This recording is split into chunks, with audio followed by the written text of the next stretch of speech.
S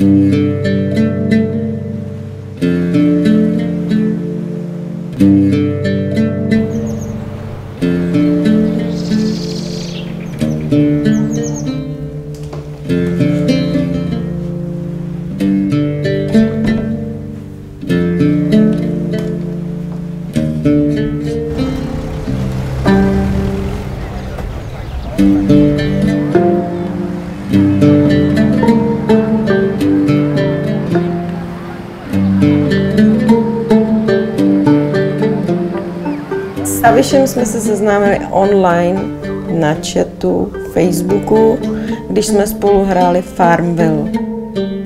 Sousedi jsme si zalejvali brambory a tak.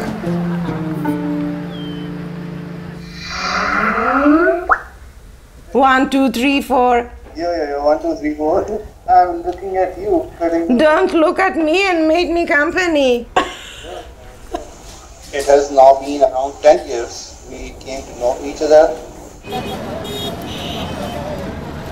फिर उसके बाद जैसे जैसे हमारी फ्रेंड जो है वो हमारे फ्रेंडली रिलेशंस और इंटेंस हुए, तो फिर हमने ये सोचा कि जो है ना हम एंगेजमेंट कर लेते हैं। न पूछा न दिखाया कि हाँ ये है, क्या लगेगा, जाहिर सी बात है ना मेरा मजहब है न हमारी हम जुबान, किस तरह एडजस्ट, मैं ऐसे दिल से वो नहीं।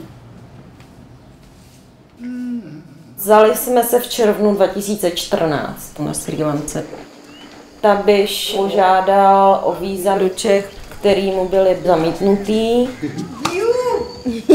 Takže stále žádáme a odvoláváme a žádáme a odvoláváme a trávíme jednou za rok dovolenou na Srí Lance, protože víc spolu být nemůžeme. My jako státní správa, potažmo následně soudy, zasahujeme přiznaně do života lidí a zkoumáme, jestli je nebo není na místě pravá láska. My to prostě musíme ale dělat právě z toho důvodu, aby nedocházelo ke zneužívání toho celého imigračního systému Evropské unie. Si vůbec nedovedou představit, že by hloupý Pákistánec toužící po ekonomické migraci mohl milovat handicapovanou, naivní Češku. Mysleli jsme si, že ta cesta bude jednodušší, že budeme od sebe 5000 kilometrů dalších 5 let, to jsme netušili. You hear me? You can hear me?